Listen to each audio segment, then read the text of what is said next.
L'opération d'aide humanitaire a tourné court au Venezuela. Ce samedi 23 février, Juan Guaido, opposant au régime de Nicolas Maduro, avait promis de faire entrer l'aide humanitaire stockée à la frontière colombienne. Mais rien ne s'est passé comme prévu. L'armée a répliqué avec violence aux frontières du Venezuela, obligeant les partisans de Juan Guaido à renoncer leurs opérations. Des centaines de personnes ont été blessées. Cette action pacifique et de caractère humanitaire a été interrompue depuis le Venezuela sous les régimes usurpateurs de Maduro, avec une répression violente et disproportionnée, a déclaré Carlos Olmes Trujillo. Nouveau rebondissement dans l'affaire Benalla.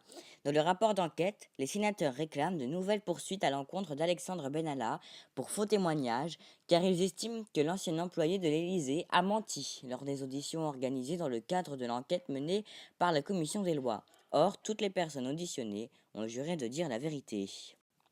Au-delà du cas Benalla, la commission vise également trois des plus hauts responsables de l'État appelés à témoigner dans cette affaire.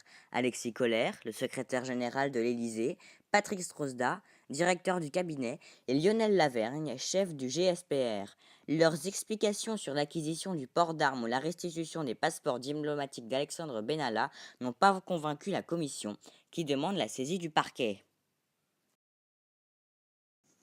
C'est du jamais vu dans l'histoire judiciaire française. La banque UBS est condamnée à payer 3,7 milliards d'euros d'amende et 800 millions d'euros de dommages et intérêts. Au total, le géant suisse devra donc payer 4,5 milliards d'euros à la France.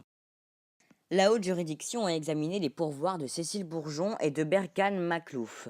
Tous deux soulevaient plusieurs irrégularités procédurales qui avaient émaillé leur procès en appel devant les assises de la Haute-Loire.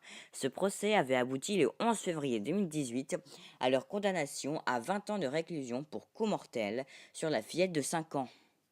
L'avocat général s'est prononcé en faveur de la cassation de cet arrêt de la cour d'assises pour 4 raisons. La défense de Cécile Bourgeon n'avait pas eu la parole en dernier. De plus, la mère de Fiona ayant déjà exécuté ses 5 ans, elle pourrait donc sortir de prison et comparaître libre à son nouveau procès.